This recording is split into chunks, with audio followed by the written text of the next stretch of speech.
Hello, everyone, and welcome to the Dyslexia Life Hacks Show. I'm your host, Matthew Head. And in this episode, I'm talking to Kate Gladstone. She's the handwriting repairwoman and runs Handwriting That Works. Having struggled with handwriting since she was in kindergarten, she's now worked her way up to publishing a book called Read Cursive Fast that has tips and how-tos in reading and writing cursive handwriting. And impressively as well, she has also been a director of the annual American Handwriting Competition for New York State, which is really impressive for somebody who struggled with handwriting as a kid. I will put links to Kate's business and handwriting program in the show notes, which will be available at dyslexialifehacks.com/podcast. Welcome to the show, Kate. Thank you for having me, and thanks for a very generous introduction. If I may, I would like to update some of the information you found from your research. The annual American Handwriting Competition, which existed until 2000, has for the past 21 years, since 2001, been subsumed into the World Handwriting Contest, of which I am the worldwide director, and we have several national directors. Oh, wow. The full name of my business, by the way, is Handwriting Repair, Handwriting That Works, which has not only a website at handwritingthatworks.com, but we also have a website for my newest endeavor, namely my book, Read Cursive Fast, at readcursivefast.com. Regarding that book, it is primarily a book on reading cursive. No writing is required, although, of course, one may optionally write. Several people find that this book helps them to write cursive as well if they actually want to write, well, cursive as we know it in the USA, which tends to be this horrendous, in my opinion, thing that's totally joined and very elaborate and very difficult. However, the purpose of it was more to teach people how to read such handwriting when they encounter it, because many people either have never mastered how to read it, despite whatever number of lessons, have never mastered how to read it or to write it, especially if dyslexia is on the menu.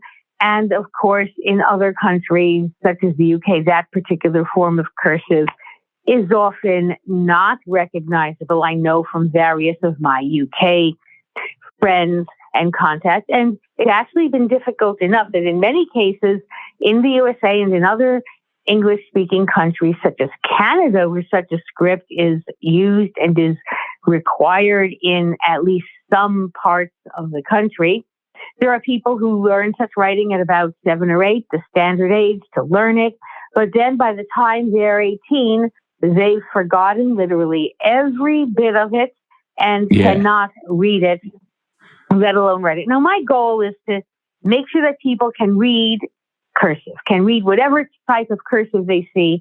And aside from that, I also recommend that people should write by hand more sensibly themselves. Now, if this book succeeds, my publisher asked for the Read Cursive Fast book to be the one we'd come out with first.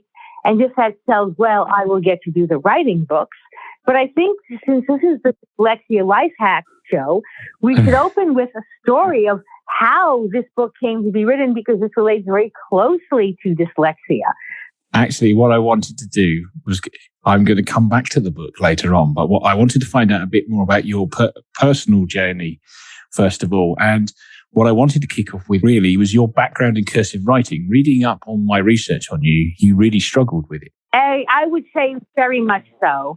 People blame struggles with cursive writing on everything from the internet to coronavirus to the wrong political party, they would say, being in the White House, and all sorts of things. But not only was I around much earlier than any of those, but if you look into the history of difficulty reading cursive, there are reports of this going back at least as far as the 17th century. Closer to our time, it's seen in the case of some Dickens characters. And I really doubt that the explanation for them was that they were spending too much time on their mobile phones. I would assume not. So certainly could not have been in my case. I was born in 1963. None of my various neurological conditions were diagnosed until I was adult, at which point they were diagnosed at various times. But the diagnosis of dyslexia had actually come before I was able to cope with cursive, let alone with writing legibly in any manner at all. Yes. Even though I had been diagnosed with dyslexia at 17, there was really no help on offer, none that worked regarding the writing issues, certainly regarding the reading cursive issues. Mm-hmm. And you have to realize I was 24 and in graduate school before I was able to read cursive, which meant I had gone through life really faking and guessing and looking for other clues to try to figure out the handwriting of, let's say, relatives who wrote to me, send me holiday cards, the handwriting of teachers, on occasion, the handwriting of classmates, for instance. Now, imagine going through life that way and being 24 and in graduate school and not being able to crack a code that one had in fact been taught how to write, that one could laboriously grind out from following a copybook, but could not read it afterwards. I could open a page of a book and I could make some attempt at the appropriate squiggles, but I had to take it on faith that what I had just followed, which I couldn't read, said, honesty is the best policy or something of the sort.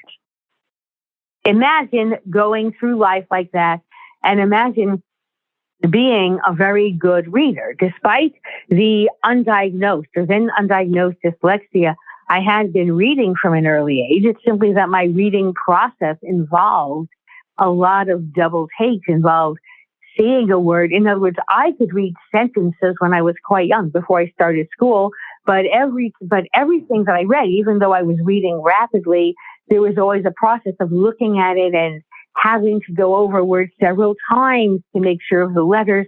I don't think anyone knew this. In fact, I could say that I didn't know it myself because I simply assumed that everybody read in this way, that was what reading was. If you had asked my parents, they would have said I did not have any problem reading. If you had asked me, I would have said I have no problem. One thing I'd like to point out is that there are two ways in which a person who's asked if he has a problem or she has a problem doing something can answer and say no. No means different things. For many of us, do you have a problem reading things might mean no, because I don't have a problem. But for many of us, we might hear that question and answer no, but really mean no, because I have all these little life hacks that I've invented ever since I was 3 to handle it. And I don't know that these are life hacks because I assume the entire world operates like this. Yes, quite a lot of dyslexic people think that, don't they? That actually what is quote unquote normal is actually them compensating for being dyslexic.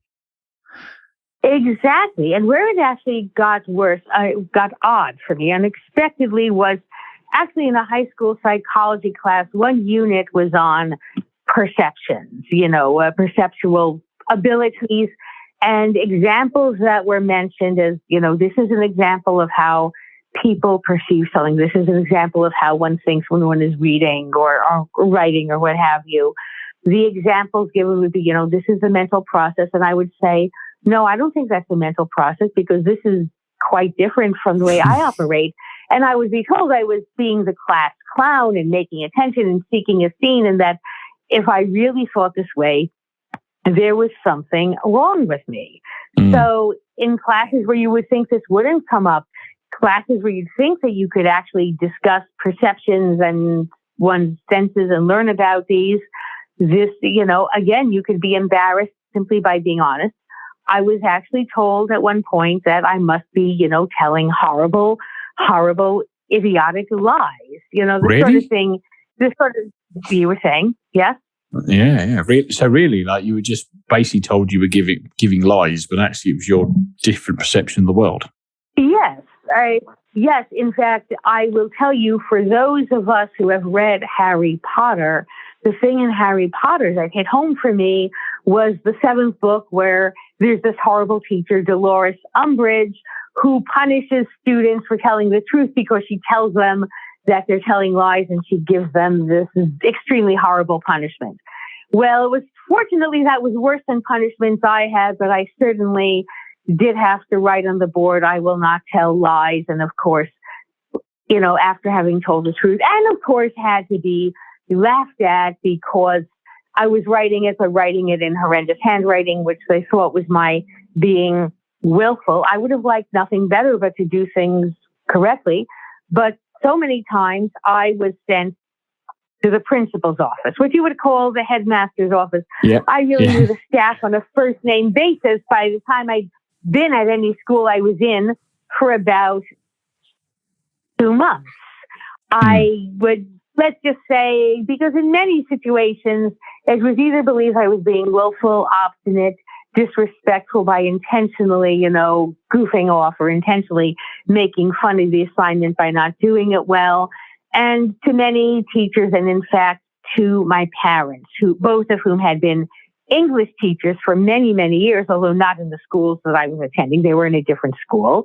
Well, my parents, as well as my teachers, really were at some level from what I gathered from my parents and what my father, now deceased at one point, said to me, and what my mother hinted at one point, although she's now changed her mind. But certainly from my teachers very explicitly, they found it personally offensive on my part that someone who seemed very intelligent, who seemed very diligent, who could do a lot of things very well at school, who could, for instance, win any spelling bee you handed out, as you had her be. And as long as the words were to be spelled out loud and this wasn't a written spelling test. I mean, I did okay at written spelling tests, but there would be errors if I wrote too unintelligibly for the teacher to decipher, even after the teacher had figured out, so to speak, my personal code. But there were people who literally thought it was offensive. How could I do well? We had to take French at one of my schools, and how could I do well in French but have horrible handwriting in French as elsewhere? They thought it was just offensive and frankly ugly. There were, in fact, teachers who required my classmates to make fun of me as a group in hopes that this would teach me somehow to improve. And the classmates went along because they knew that if they didn't participate, they would be singled out next. So that was really interesting. So you're quite good at spelling. It's the method of using handwriting that is what you struggle with. Yes, there were times when I got stuck, when I would literally forget how to write certain letters. And I could fake it during the school years up to a point, up to about my 4th year of school, 4th grade. There were letter charts on the walls of schools. You could look at, at basically horizontal strips of giant letters that were posted above the blackboard that were cursive. So even though I couldn't read it, if I needed to know, how to do a capital H or a capital I, among the many other ridiculous looking letters in conventional North American cursive, well, I could start at the beginning of the alphabet and count along capital A, lowercase a. Okay, this is number 9. This has got to be the capital I. This is the 9th of the capitals. But once those charts went down, suddenly I couldn't do it. And certainly when I was outside of school, one of the bitterest memories of my life is actually being on vacation with my parents, and we were having a great time. We'd actually gone on vacation to the NASA headquarters in Alabama, which has lovely tours of the space facility. And Mom always made us write letters to relatives who weren't with us, particularly to, our grandparents, who, as one of them was her mother, Grandma Helen. Well, I had to write, and in the middle of having to write, I had to write to Grandma Helen about visiting this thing in this town called Huntsville, Alabama, and I'd forgotten how to write a letter H. And when I asked Mom, of course, she laughed at me, come on, you knew this when you were in school before vacation. Well, yes, it's in the chart on the wall. How could you not know this? A big grown girl like you, 9 years old, how could you? And I ended up faking it because since I could remember how to do a capital K, I ended up writing a capital K and then putting sort of a vertical squiggle up and down the right-hand side and decorating it as much as I dared so it would look like some approximation of the H. And fortunately, Mom let it pass. But I will tell you, before that, even before cursive. Even with print writing and even coming into school knowing how to read, I had questions about letters, which probably were very typical dyslexic questions, but which were answered, I have to say, nonsensically. Okay, for instance, my first week, I believe, of first grade. So I would have been, nearly 6. My first year of school after kindergarten, we had worksheets. And of course, at that point, first few years of school, these would be printed worksheets, the sort of thing where you're given, let's say, lowercase f on one side of the page, and you've got to write a row of them. And you're told, make this exactly like the original. Well, as it happened, a lot of such workbooks, more then than now, but still now, have as the model for you to copy in the left side something printed, in a type font, as it might be Times New Roman or any type font you'd see in the book. So the letter F, as in freedom or whatever it was, that we had to copy. Well, what was printed was typewritten one. So when we were told, of course, to do this exactly, of course, I wasted minutes writing, the little serif, the foot under it. Not that I knew the names of everything, the thick and thin parts and the little ball at the end of the top. And of course, having this held up and laughed at, and I said, but you said to copy it exactly. And the teacher said, well, no, look at Mark. And, Mark was the best student in the class, and he'd done a perfectly good job of doing a printed F, in the way that one normally does it.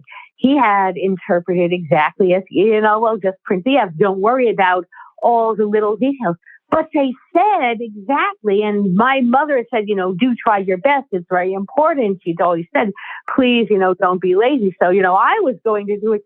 And I said, well, how come Mark's is good and mine is bad when, Mark doesn't have the little ball thing and the little foot under it? And, I didn't know what, the terms were. You cannot blame me. Well, the teacher laughed at me and said that if there wasn't something very wrong with my eyes or my brain or perhaps even my very soul, then I would know what everyone else knew, and I would be able to look at a handwritten printed one and a printed one, see that they were exactly the same. And I was literally told, there's no ball or line or extra things there. No normal person could see it because it's not there. You have to try and look at this harder until you see it not being there, but you'll do that after you come back from the principal's office, And it was the first week of school, and I'd already been there, I think, 3 times over this sort of thing. Now, right. I want to know, why has no one investigated whether others are being told that? And if so, what is the effect on perceptions of taking someone who, in fact, perceives correctly, perceives what's on the page and saying, you don't perceive it, what you see is not there, and you must try harder to, not see it being there because the normal person cannot. I mean, if there's been some explanation like, oh, you don't have to do this part, this is what you have to do. But, no one offered such an explanation. I could not ask about it. I mean, I know the terminology now, but there's no way that I can go back into my 5 or 6-year-old self and tell her, oh, well, this is what to say and you'll be understood. And if I had said it, I would not have been understood because in my experience and observations, not everyone knows type font terminology, and not even everyone who teaches handwriting knows any handwriting related terminology. I would have been unintelligible.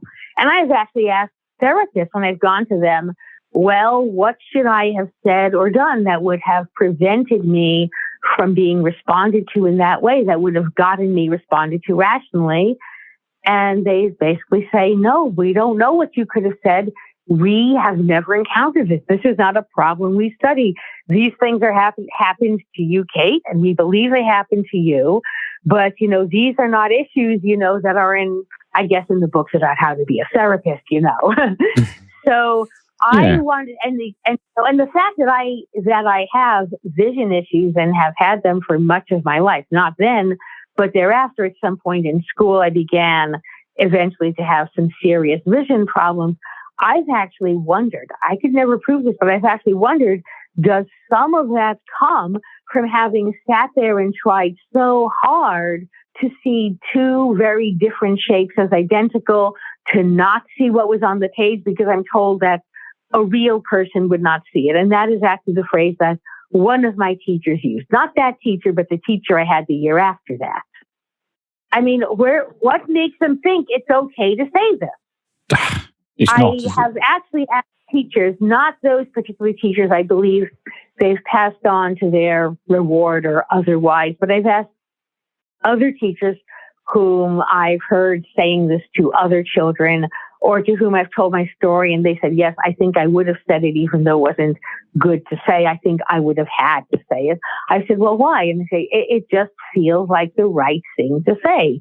And in fact, when Facebook came along, I actually contacted some of my classmates at my various schools, who'd been there, not to blame them, but just to make contact. I'd write to them, hello, you remember me from such and such school, now I'm on Facebook, remember me? And we talk, and sometimes some of the first things they'd say was, oh my God, I apologize for what I did to you when we were 8 and we were learning how to do, a capital Q or whatever. But many of them didn't apologize. Many of them basically said, oh, you're here again, it serves you right, you should have curled up and died. Some of them said, you have to realize that it doesn't matter if you were right because the fact that you had this going on and that it was intolerable to us. And some of them actually said, even though rationally I know that I was wrong to say these things about your flaws and your failings, I don't believe that one needs to be entirely rational in life. So I think I'm justified saying so now as I did then, even though rationally I know it's wrong. Who cares about being rational? Direct quote. Oh, well, they certainly don't sound like people you should spend too much time with. So, interestingly, you're going from being at school where effectively you're trying to be a printing press by copying all the letters exactly. But you mentioned not being... Well, no one had told me not to be. If someone had said, someone had simply given me a basic lesson in how writing came to be as it is, which is something I do for all my students, both when I teach them how to write, generally much more sensibly than I learned how to write. And when I teach them how to read cursive, which for some people is the only instruction they want or need, I go through the relevant bits of the history of our handwriting. If this were a video podcast, I could actually give you a demonstration. But when it comes to writing, which I was doing for years and years before a dyslexia-related incident prompted me to read cursive fast as a result of how I finally taught myself how to read cursive and write legibly many years earlier. Before we get into the writing, how the writing come about, I want to understand how you got from the difficult time at school to realizing that you were dyslexic. Explain this. I actually have to explain how this was related to how our writing came to be as it is in its form. So here's what happened. As I said, I was 24 in graduate school. I was living at home, and I was at home one day alone studying while my parents went out. And I was, to be at home and watch the phone and pick it up if people called, unless they were too quick and went right on the answering machine. And I was, tell them when they got back, Aunt Shirley called or Uncle Abe called or, whatever, she can't come, he's coming, he's bringing, the muffins, whatever it might have been. Yes. Well, normally I would just pick them up. However, since I was studying, I didn't much want to be disturbed. I would typically let it, ring a couple of times, which meant it went on the machine, which meant that I had to copy it down afterwards. And I would, normally my procedure has been to very laboriously copy it down and, and basically take 10 minutes to write out something like, Aunt Shirley called and she can't come. But on that day, since I had to type a paper and as well as study, and I had a deadline, I left on my electric typewriter because that was, before computers. So I had this electric typewriter, which was the salvation of my life at the time. And I left it on so I could type, and I was between one page and another when the phone rang. And after I had taken down Aunt Shirley called and she cannot come or whatever it was, I realized to my horror that I had been taking notes by leaving a piece of paper in the typewriter and then typing it out and then laboriously copying it into what passed for my handwriting and destroying the typescript so that my mother, wouldn't see the typescript and laugh at me, because she would have laughed at me for typing it, for having to type it. And, so I was like cutting up the evidence and ripping it up into little bitty bits after I copied it down laboriously. Well, at the time, I was in graduate school, as it happened, studying to be a librarian, living in New York City. That's where I lived then, which has some of the best archival libraries of the world, which as a library student, I was able to get into, and studying very hard for my MLS, Master's in Library Science. I found that I was stealing time from that study to go into those archives and look up literally the past 500 years of books on handwriting, copybooks and all, as far back as there had been, which was nearly 500 years at the time. And this year, in fact, it's exactly 500 years, because this year happened to be the 500th anniversary of the first known handwriting copybook that was ever published in our alphabet. Regardless. So I was literally, you could almost say was doing archaeology and stealing time from my studies. I would do my homework and then I'd, run to get the reference library to send up ancient handwriting books. Well, what I did was go through each one, basically find what parts worked, what parts didn't, how has handwriting changed over the years, from something that if you look at books 500 years ago, they're actually quite sensible. The writing in that earliest book I made, which was actually written by a Vatican scribe when he lost his scribe job to the printing press, he actually bought himself a printing press and wrote a book about how to write. Apparently his neighbors had been asking him for handwriting lessons, so bad handwriting is nothing new. And he wrote out, the script he'd been using, which at the time was a very print-like semi-joined script. Basically, the harder joins and the harder shapes really had not been in there. And really later teachers complicated things. If we ever do a video, I have a very freaky little presentation I could show you that I do show my students at this point. So I literally traced them through, going through 500 years of books getting increasingly complex, especially the 18th century British ones, which then became the American ones, or the ancestors of the American ones. I see how handwriting had happened. I could stick with the simpler kinds and I could read the complex kinds because I'd seen how it evolved. It wasn't a matter of not knowing where any of this had come from or why it had been as it was. In fact, along the way, since the simplest styles that now exist, or at least the ones that work for me, and as it turned out later for my late father, who was almost certainly an undiagnosed dyslexic, more about him in a moment, those happen to be some of the variants of the Renaissance style that we know as italics, the simpler variants. Well, when I got down to the 20th century books, I found that among all the crazy, complicated, conventional cursive ones, there were italic books from most of the English-speaking countries, and some of the others. Many of them had before and after samples of the contributors, often with their letterheads.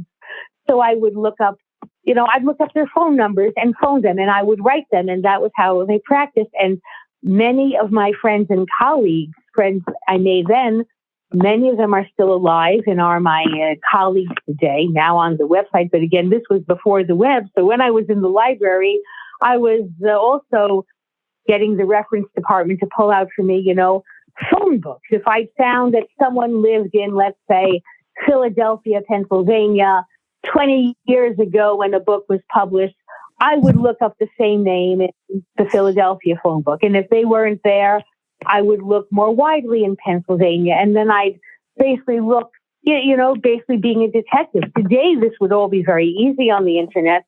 But back then, you really had to be a detective. And I would find people, write to them. Sometimes they were dead, but sometimes they were not dead. It was amazing. And I found all sorts of people, not only teachers, but believe it or not, I even found MDs, physicians with legible handwriting who gained it the italic way. So I decided, that's it. I found a society for italic handwriting. I joined them. And it was against a lot of opposition. It was believed folks like me couldn't write, or that somehow if we did, it would somehow be easiest if we all did it in cursive and never picked up the pen. That's such a big belief, but I've never found an actual adult dyslexic who believes that belief. Now, I said I was my first student. My father was the undiagnosed dyslexic who was my second student. Now, he's been born in 1931, basically at the heyday of complicated cursive in the USA, and you did not learn how to print at all. And he had been a washout. He and a cousin of his had been the two worst writers in the school. And frankly, to make a very long story short, he had a teacher who used to enjoy bullying both of them every day. My father was the worst child. And from everything I saw and from everything he tells me, he's gone now, but it would be what is now called dyslexia. His cousin Larry was the second worst writer, and they were usually in the same class in the same year at school. And when they were in the third year of school, their teacher was Mrs. Murphy, who, as my father remembered it, and he never tired of telling the story, stood 6 feet high with, scales on her body and fangs and eyes like Bunsen burners, and was 60 feet high and, and fire. Yeah. Well, that's how we remembered her. And every day they would have handwriting, and she'd collect everyone's handwriting. And first she would start in on my father's cousin on his mother's side, the second worst handwriting in the school, Larry Goldberg. And she'd go on for Larry Goldberg, who's also gone, probably was also dyslexic, but not as much as Dad. And she'd go on, Larry Goldberg, your writing is a stench from the pit of perdition. How can you call yourself a decent human American and walk around on two legs when you are a living offense to all that is human and decent and literate? And she'd go on. Well, she was Mrs. Murphy. She had the proverbial gift of the gab. I mean, she'd probably kissed the Blarney Stone quite a lot in her life and was using it for evil rather than for good. But anyway, she'd have these 10 or 15 minute very oratorical rants, which she would wind up with by saying, in fact, Larry Goldberg, the disgusting mess that you so call your handwriting, so to speak, is worse than anything that has ever seared the eyesight out of my eyeballs, except for the writing of your cousin Ernie over there, that being Ernest Gladstone, my dad. So when people talk about how teachers' influence never really ends, that's not always benevolent. It can work both ways. There's a lot of dyslexia on it. It seems to be mostly on my father's side of the family. His handwriting was almost identical to his, and certainly his experiences just shut up anyone who says, they say, oh, if we all wrote only in cursive, all these dyslexic people would be saved and not bad writers. Well, if my dad is listening up in heaven, or if there is a heaven or anything, he would have something to say to that. And you know who else would? If you have ever read the first ever published case history of dyslexia, which was published in the 1870s in the British Medical Journal, and that was, patient one. That's the case of someone who was taught entirely in cursive, because that's how one was taught. The samples of his writing, they're in this article, are entirely in cursive because that's simply what one learned. And those samples are full of reversals and everything else. We're talking about, those samples are full of reversals and everything else. We're talking about someone who at age 15 spelled his own first name, Percy, Precy, in cursive, and not even too bad looking cursive. So don't go talking to me about, and cursive would prevent all these reversals. And no way, it did not, it did not work. If it didn't work for someone who was learning only cursive and who was so dyslexic that he was the first documented case, why would it work for anyone today? I have to tell you, when I show this to people who are of what I call the cursive worshiping school of thought, and now there are people who want this, at every single day of school, day 1 through grade 1, and they say how it would prevent dyslexia or cure dyslexia. When I show them this, they don't want to believe it. There have been people who literally have said to me, how dare this be true? Literally, that phrase was used at one point, and I've heard this from more than one person. Now, I don't know what that makes, but it's incredible what goes on. I have seen individuals with dyslexia with whom I worked who improved. One case that I worked with over a week and a half over her summer vacation, because that was the time she was 16 years old, and her teachers were certainly on her case about handwriting worse every year. It turned out that an examination she'd have to take was adding a handwritten essay, so, which had not been expected. So I'd been called in because she'd always been told for all these years, oh, well, your handwriting doesn't really matter. Handwriting can't matter. This is the modern age. Actually, it did matter because not only because she was facing that exam, but her career plans were to be a medical missionary. And, some of the places she might be sent, there would not be, at the time, there would not have been, computers. Now it might be a little different, but foreseeably then there would not have been. Well, I worked with her, and after I worked with her, she then saw a different dyslexia tutor whom she was seeing for other subjects. A tutor who'd been taken off the case for handwriting because her handwriting had gotten worse with this tutor, but the tutor was very good at all sorts of other things, math and science and history. So she was still seeing the tutor for those after I left, and was no longer seeing the tutor for handwriting, but the tutor, whom I will call Mrs. McNasty, which was not her name, but really should have been. Mrs. McNasty, was very upset at having been taken off the case because Mrs. McNasty had all kinds of fancy letters after her name from a dyslexia training institute that had told her exactly what to do, and she had done it, although the student had not responded well when it came to handwriting, although it had worked well for all sorts of other things. Well, anyway, one day, my former student, whom I will call Kitty, again, not her name, although close to it, was arriving at Mrs. McNasty's home office for her lesson in, I think it was in algebra or whatever it was. And she was waiting and writing in her journal as she was waiting. Now that writing was fun, she was keeping a journal. And Mrs. McNasty, opened the waiting room door, to call her in, and looked over her shoulder where she was writing and said, "Oh, Kitty, oh, come on, dear. You can't possibly be writing as nicely as all that," while Kitty was in the act of writing. Yeah, what? Now, it takes, shall we say, a very special sort of teacher to look at someone who is doing something, to see that the person is now doing it well, and to say, "Oh, you can't possibly be doing that." It takes a very special sort of teacher, and that special sort of teacher is not one that I would like anyone to have to be taught by. So it's unsurprising that this was Kitty's last day with Mrs. McNasty. Yes, I can imagine. So interestingly, how have you found, obviously you mentioned quite a lot with cursive writing, and I remember one of my classic things with cursive writing was to basically drag the pen so badly that you couldn't tell I'd made all the letters wrong. Well, I thought of intentionally doing things wrong, and many people do, particularly with dyslexia, but I couldn't stomach the thought of, intentionally messing up worse than I was already. That seemed, very much out of bounds to me, although I was tempted. I've known people who do it. In fact, I see it a lot with my students. If they have an issue with spelling, for instance, if they don't remember in the word thief, does the I go before the E or does the E go before the I? They will intentionally do it in cursive and do it very badly so that you can't tell if the I is A or the E is an I, and you'll position the dots somewhere in between them so that no one can tell, and they hope to get the benefit of the doubt. Now, I never did that, and of course, when one learns italic, one cannot do that because italic is so much clearer.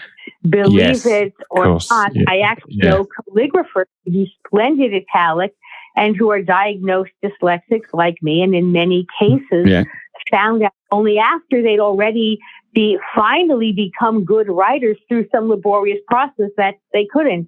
In fact, I have more than one seen neurologists who basically were amazed because apparently my students and I are not supposed to happen. Oh. Literally not supposed to happen. Fortunately, I have had recently a couple of researchers asking to talk to me, so there may be things in print, but it was like pulling teeth to get to researchers. Now, this all ties into the matter of reading cursive. So I had not initially set out to learn to read cursive because I figured, I'll work on writing as possible. But working through the history of our handwriting enabled me to find commonalities that I've been told did not exist between printed and cursive shapes, even the very screwy, elaborate ones we've got in the USA. If you've ever seen a typical North American cursive model, capital G, you'll know exactly what I mean.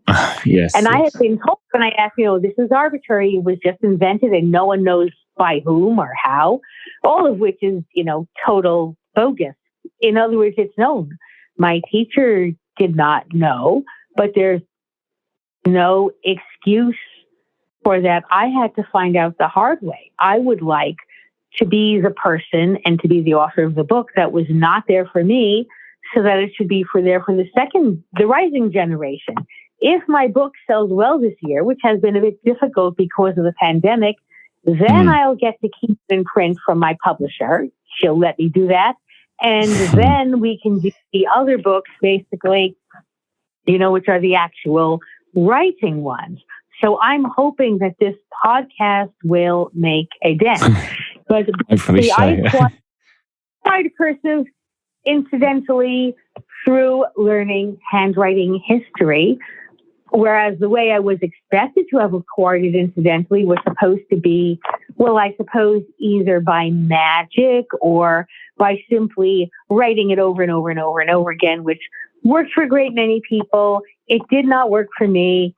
I think it worked for almost everyone in the class except for the other undiagnosed dyslexic with whom I've lost touch over the years. In any case, I teach people how it happens. Sometimes a few basics are helpful to disentangle the simpler letters. For instance, I'm always asked, particularly by dyslexics and anyone else, what I call the disabilities, DYS abilities, dyslexia, dyspraxia, dysgraphia. Well, how come when we've got cursive, the lowercase m has got 3 bumps, but in any other writing, it only has 2 bumps? And what I point out is the secret is you've got to not look at the bumps. You've got to look at the downstrokes, because the first of the bumps is only there to get you into the letter from the previous letter if there was one. So M, lowercase m as in monkey, has 3 downstrokes, whether it's printed, cursive, or, anything else you've ever seen. Lowercase n as in nothing has 2 downstrokes, again, no matter what it is. And then, of course, when you go into the capitals, I mentioned the North American cursive, typical conventional North American cursive capital G, which, of course, you can Google the phrase if you are really morbidly curious. If you were to look at it, a capital G and a capital S in conventional North American cursive, you would wonder, what badness is this? They do not look at first glance like anything like the letters that they are supposed to be. In fact, they look much closer to each other than to either of those letters, because the only difference is like a little tiny peak, a little tiny spur somewhere on the upper right-hand corner. But if you look at how they originated, if you look at cursive books down through the ages, as our cursive was changing from simple Renaissance cursive to complex present-day cursive, you see that there was an originally simple form that got buried in all sorts of added-on curlicues to get you into the top of the letter G and out of the bottom. You'll see that proportions changed at some point. They changed exactly what portions of it would fit on the line or not. And once you see this, you'll never forget. Now, it used to be only dyslexic people were forgetting. Now it's everybody, because now, even though perhaps 20 of the USA's 50 states still do teach cursive, and a greater number are expecting people to write cursive in school, whether they were taught it or not, which doesn't work, of course, you find that most people have not grown up seeing a lot of cursive, so even if they don't have any particular impediments, they also don't have that incidental learning because they haven't seen it. In my day, like it or not, even if you couldn't write at all or didn't write at all, you saw cursive everywhere, and better, you saw it in the act of being written. Practically every day of the week, my mother or my father would be sitting at home writing letters, business letters. They might be to the bank or the grocery store or the electric company or to my school or they might be personal letters to a relative. Things that nowadays would be done by email or messaging or probably by phone. But, back then there were certain letters you just didn't, where it just was not considered proper to phone someone up. And even if it was, phone calls to another city or state could be very expensive. So often you didn't, so even people who have never written cursive, would have seen quite a lot of it in the act of being written.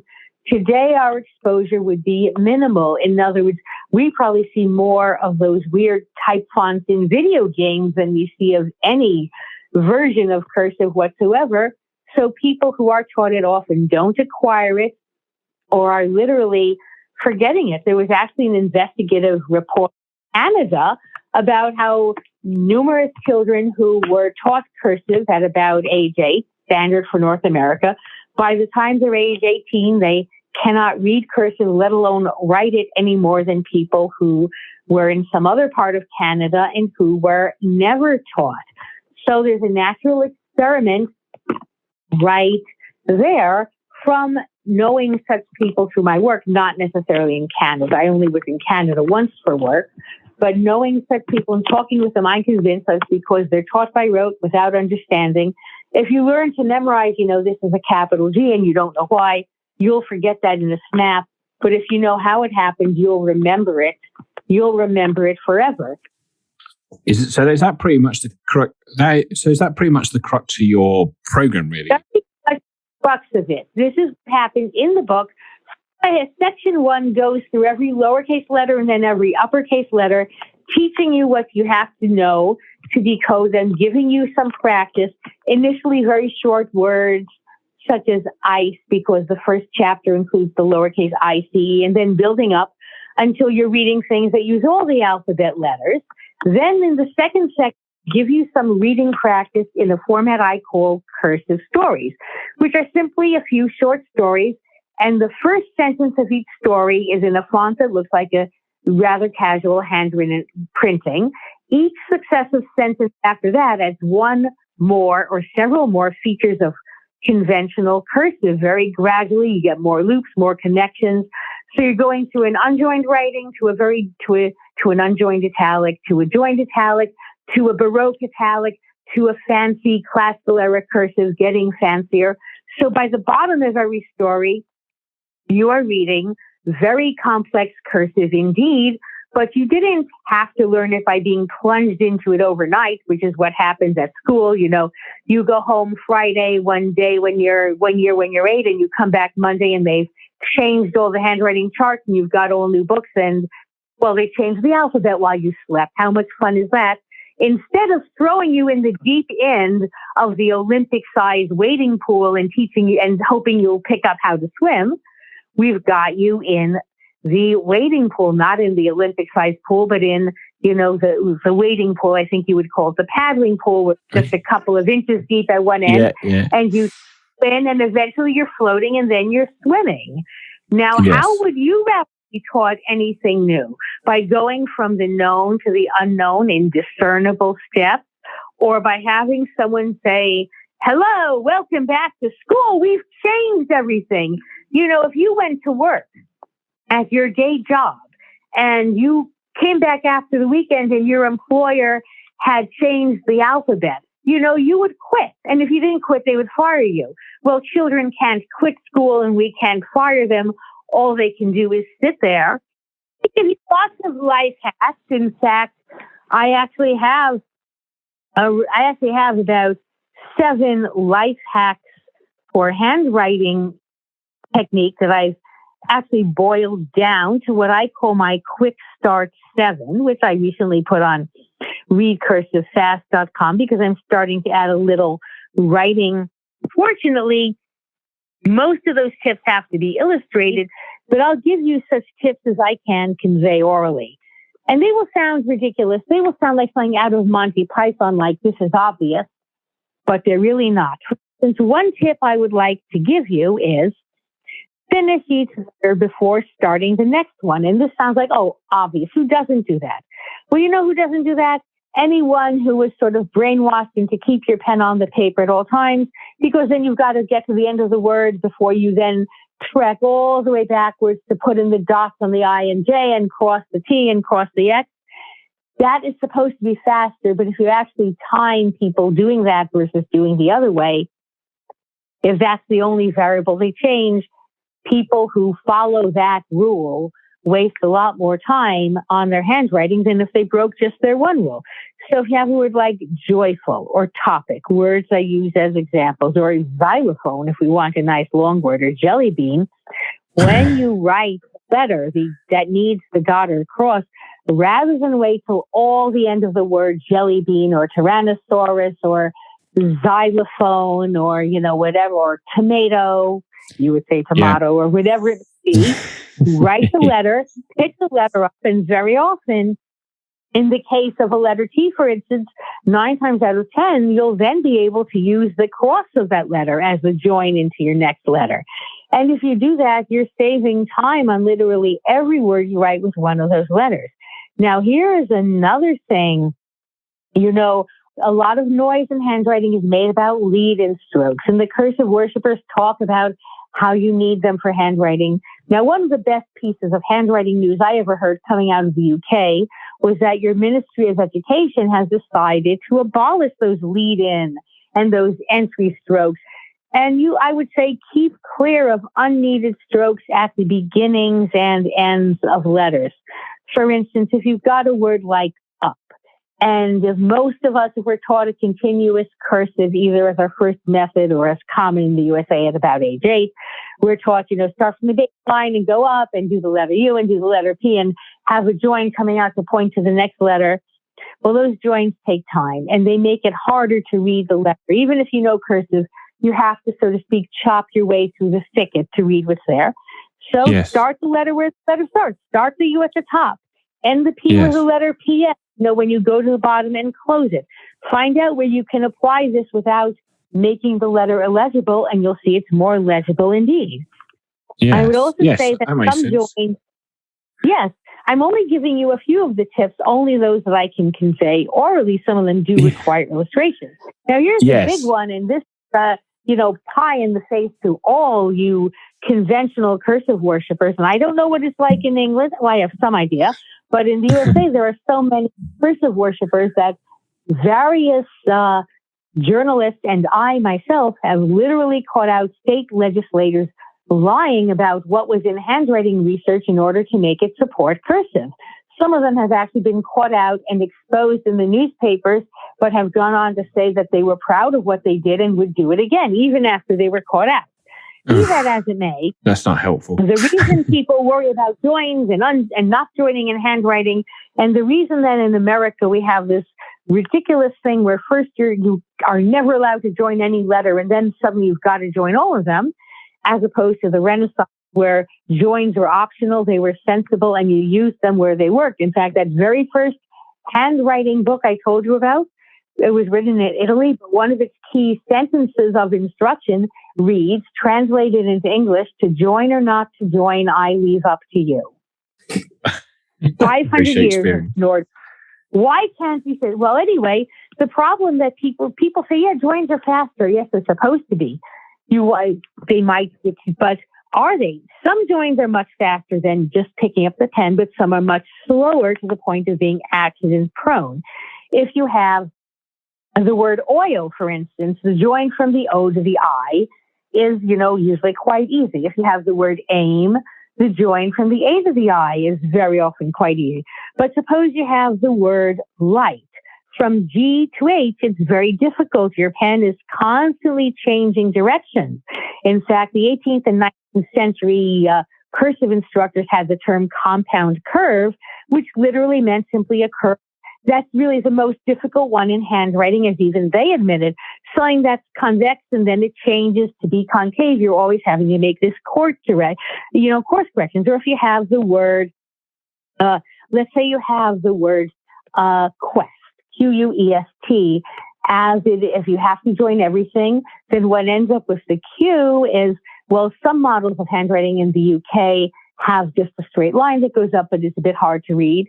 In the USA, we have something that's supposed to make it easier to read, but that actually doesn't. That's a ridiculous sort of little bow tie that comes out from the Q to the U. But in either case, it's a bit of a stretch, a bit of a time waster. Why not write the Q, get to the bottom of the tail, make a little flick on the end of it if you think that helps it not look like a nine, but then pick up and go right to the U. Or if you have P to A, now that's really difficult. Consider the word pan, for instance, going from the bottom of the rounded portion of the P, the counter, as we call it in handwriting speak, to the top of the counter of the A. You're going, right, you're going right and concave and up and convex. And it's very difficult. It breaks down so quickly at speed that ever since World War II, in fact, there's been research on stroke survivors and people with neurological issues of any kind, often caused by accidents, such as stroke or war injuries, that finds that basically this is the most accident-prone thing to happen in handwriting, and it's the thing that someone with a little bit of a brain difference that affects handwriting or coordination. But in any case, since that is so difficult to do well at speed that even if you watch someone who does a conventional cursive and joins all the letters and who does it quite well, they are always slowing down if they do it well. If they speed up, the join starts being distorted or slicing through the letter or gets left out.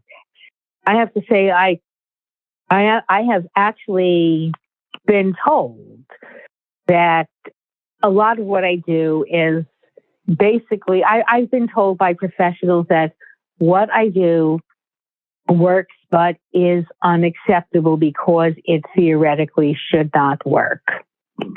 My response to that is that if your theory says that what works should not work, you had better change your theory.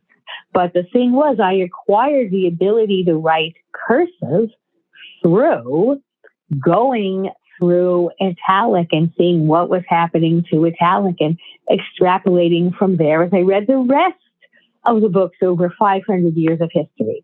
In fact, I have, as a handwriting teacher, once or twice, I've actually taught people to write a continuous conventional cursive if that's what they wanted. If they had their heart set on that, but they came to me, I would teach them this, but I always told them, as I'm telling you, that if you want to write that, if that's a nice option for you and you think it's nice looking and you just want to do it, the best way to approach it is through the way that conventional cursive happened.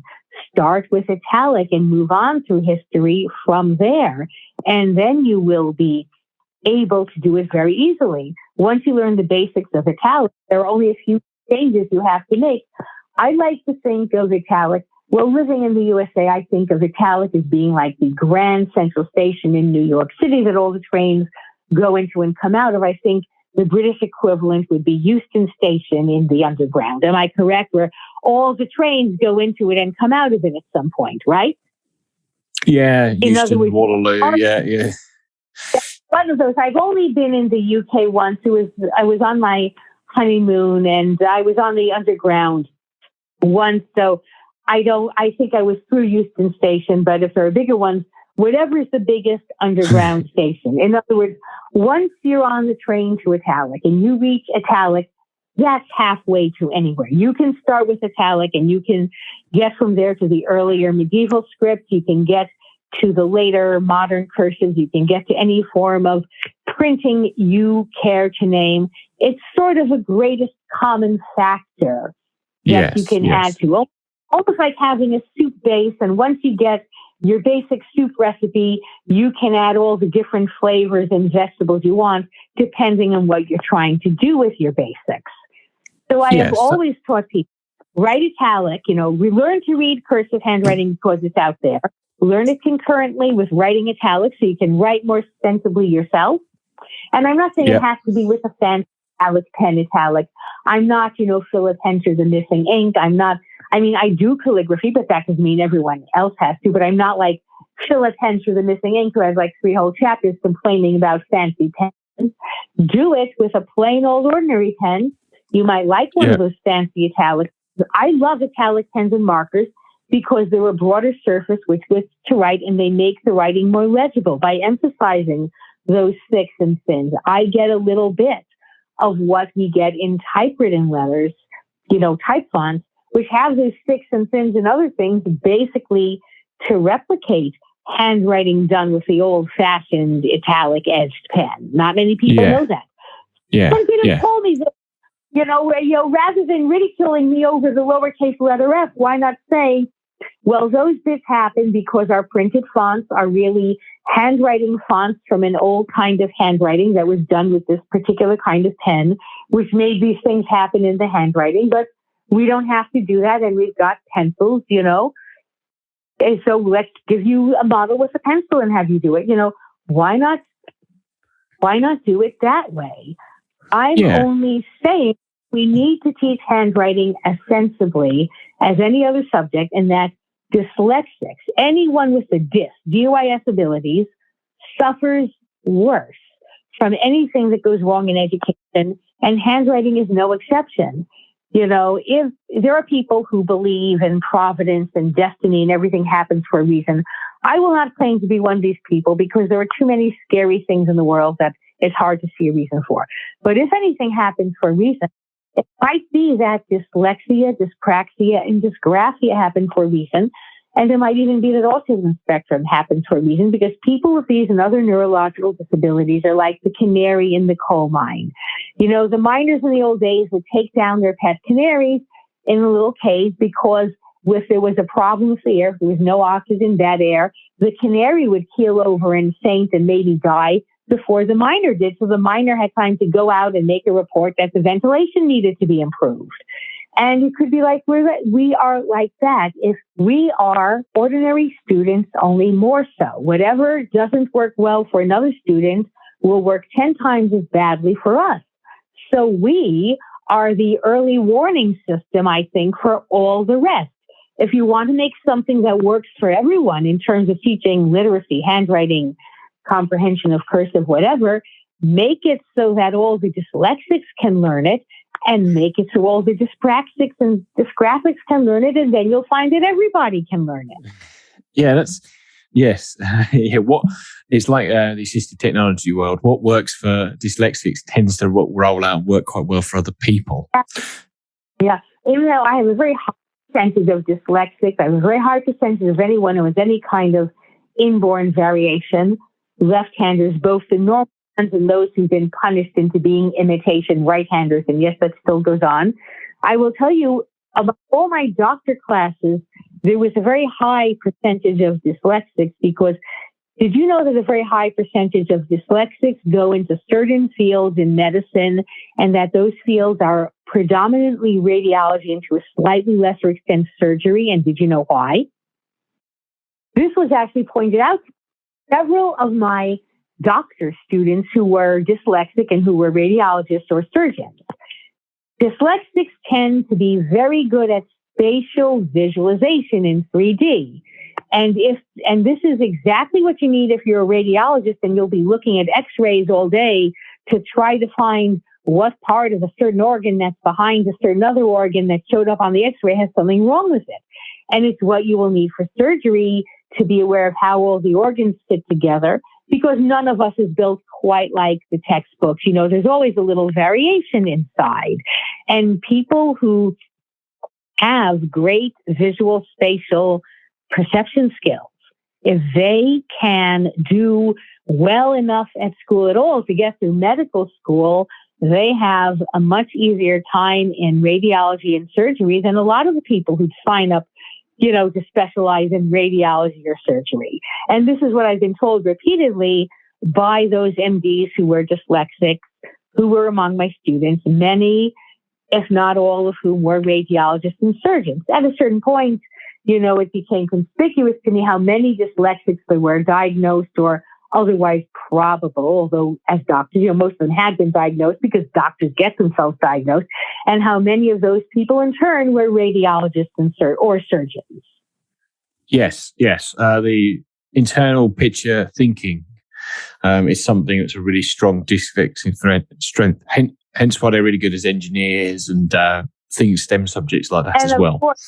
And of course, you can see how that strength interfered. Back when I was in the first grade and I was asking about letter shapes, and someone who did not see all the dimensions, was unfortunately not sympathetic, was not standing in my shoes, was not empathetic to my point of view. And of course, think about three-dimensional writing. If you're joining every single letter within a word, that makes the word two-dimensional. It's just a flat pattern on a piece of paper. But if your hand gets lift up and return, lift up and return, lift up and return, it's three-dimensional, and you can take advantage of that. And there is that much more of a feature for the dyslexic mind to grasp hold of. Yes. So that brings me really to sort of starting to wind the podcast up. And I have three questions I ask every guest on the podcast. So I'm going to ask them to you and see what your answers are. So the first question is, what prejudice do you have about dyslexia that's been proven wrong? Theories of, what do I know has been proven wrong about dyslexia? Well, first and foremost, the notion that people with dyslexia, are silly or stupid. That has been proven wrong for a long time, but it needs to be proven wrong again and again in every generation because people forget. Another thing probably got in the way of diagnosis for me and for many others is that for many decades, there was a belief that dyslexia was only or mostly in boys, and that or only or mostly in left-handed people, or that it was caused by something environmental. And we know that this is not so, but even though most people, and I would say everyone in the field probably knows it's not just boys, for instance, even though there probably are more boys than girls who are dyslexic or more men than women, but certainly nothing so exclusive. The problem is that consequences of that decision still remain. There's at least one private school for dyslexia in the United States that for many years was only a boys' school, even though they had many girls wanting to apply. They didn't want to a girls' school until they had some particular number of girls, and it turned out to be because there were people on the staff who still had the old theory that it was just boys and they didn't want to have a girls' school. Yes. So, your next question. My next question. If an alien came down and asked you what dyslexia was, how would you describe it to them? I would say dyslexia is a matter of the perceptual system being able to perceive and attaching significance to sensory inputs that people without dyslexia filter out, don't notice, and vice versa, that we may not notice some of the sensory inputs that others have noticed, and that this happens because of how we perceive. I would speculate, for instance, as is speculated by some very good dyslexia groups in the USA, such as Davis Dyslexia Association International, which, by the way, has written a lovely review of my book, Read Cursive Fast. They will point out to you that in the millennia before writing, the millions of years really before there was writing or reading, what was important was to recognize an object in the environment, even if it was camouflaged or hidden behind bushes. You want to be able to recognize the lion that's crouching in the bushes, whether its head is pointed to the right or pointed to the left. You want to immediately notice that this is a lion, no matter what way it's facing and no matter what it's looking at, or it's going to be looking at you, sure enough, and then where are you? Now, the problem is when writing as we know it comes along, because of how we end up forming letters and what letter shapes and joins are the ones we end up writing in various alphabets, things have different names when they're turned in different directions. A lion is still a lion whether he's facing east or west. But if you have a letter B and a letter D, they are certainly different depending on how they're facing. And the more so if you have one of these horrendous beginner primary ball and stick fonts. But believe it or not, there are reversals in cursive. If you look at many cursives, particularly the North American ones, the uppercase cursive J is an exact reversal of the lowercase cursive F, as in freedom. And very often when you see dyslexics trying to write in cursive, they will reverse part or all of the letter. One of my problems as a dyslexic struggling with cursive if I was trying to remember how to write a letter from memory because I needed to write the word life, for instance. There was one time I had to write it on some poster or project I was doing, and it ended up looking like some very crude version of lowercase l, lowercase I, capital J, lowercase e, total nonsense. Because I remembered how the top of it went, but I couldn't remember which way the bottom of it went. So my explanation would be that there is a perceptual difference, that things that are obvious to dyslexics are non-obvious to others and vice versa. And that this is one reason we need all kinds of minds, because one person will perceive what the others haven't. If our alien was familiar with colorblindness, for instance, I'd use this as an analogy. In World War II, before certain mechanical camouflage detection methods were created, one thing they used to do to detect camouflage was when they would send up the scouting planes, they would try to have two people on each plane. One aviator would be someone with, typical normal vision, and the other would be colorblind, because a colorblind person can see some gradations of gray that a typical person cannot. Things will stand out to a colorblind person that don't stand out to me. I'm not colorblind. I don't know if you are, but that won't stand out to a typical person. And things will stand out to the typical person that are invisible to the colorblind person. So this is why it's a great advantage to us to have all kinds of minds. And of course, we want any kind of mind to be reasonably competent with what the other kinds of minds do, just because we all live in the same world. Just as, to use a cooking analogy, we are not all going to be cordon bleu chefs. We are not all going, to work at Chez Panisse or some fancy French place that gets 5 stars, in Michelin, but it's to our advantage to all learn how to make, soup and a sandwich. For some of us, more difficult than others. But in any good restaurant, they will have a fellow who specializes in the soups and is not so great with the sandwiches. And they'll have someone who specializes in the sandwiches and is not so great with the soups. And it's better to have a variety of abilities along with whatever common ground we can all have than to have everybody be all the same. And this is what I would say, that this is why it matters that there is dyslexia. I am sometimes asked if there's a cure for dyslexia or for anything else neurological, and I say, well, maybe some things there are people who have them want and need a cure for. But for any of the things I have, which include the disabilities, dyslexia, dysgraphia, dyspraxia, and for the other thing I happen to have, which is autism spectrum syndrome, I wouldn't want a cure so much as a working on and off switch. I'd like to be able to turn my dyslexia perceptions on when I needed it and off when I didn't, and the same for all the other things. And, some people like the Davis people, have made some strides, they say, in those areas. What they do has not worked so great for me, but I was rather old when I heard about all this. Those things may have worked well for others.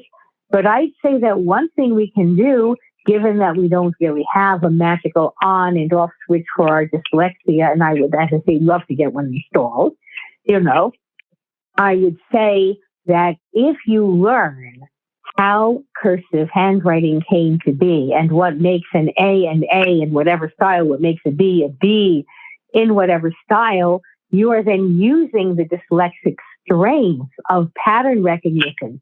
You are able to see a lowercase s or an uppercase G or whatever it may be through the thicket of add-ons, just as any dyslexic of old who was a superb hunter could see right through the underbrush and see the lion that was hiding where maybe no other member of the tribe could see it.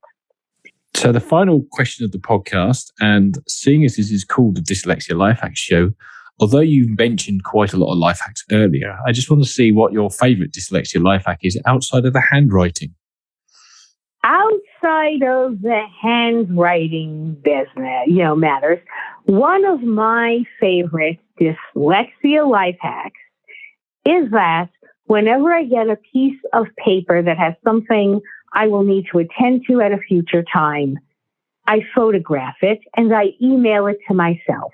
That way, if I lose the piece of paper or I can't find it, and for some reason losing and misplacing things is extraordinarily common with so many of us who have these DYS disabilities, that way at least I'll have it and I won't have to risk papers piling up and my having to go through each and every one, because I can email it to myself with a subject line. In fact, better yet, now that the Apple company has upgraded the software on their iPhones and their iPads, I can add to that hack because, believe it or not, the current software actually will read text and will very often even read handwriting, yes, even cursive handwriting in a photograph.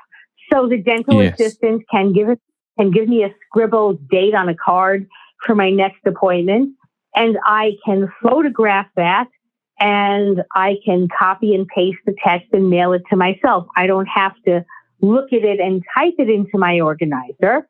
And I will tell you, even though the software makes some errors and they happen to be dyslexic errors, they are not many, and I'm familiar with dyslexic areas. So looking at it right then, I can correct it.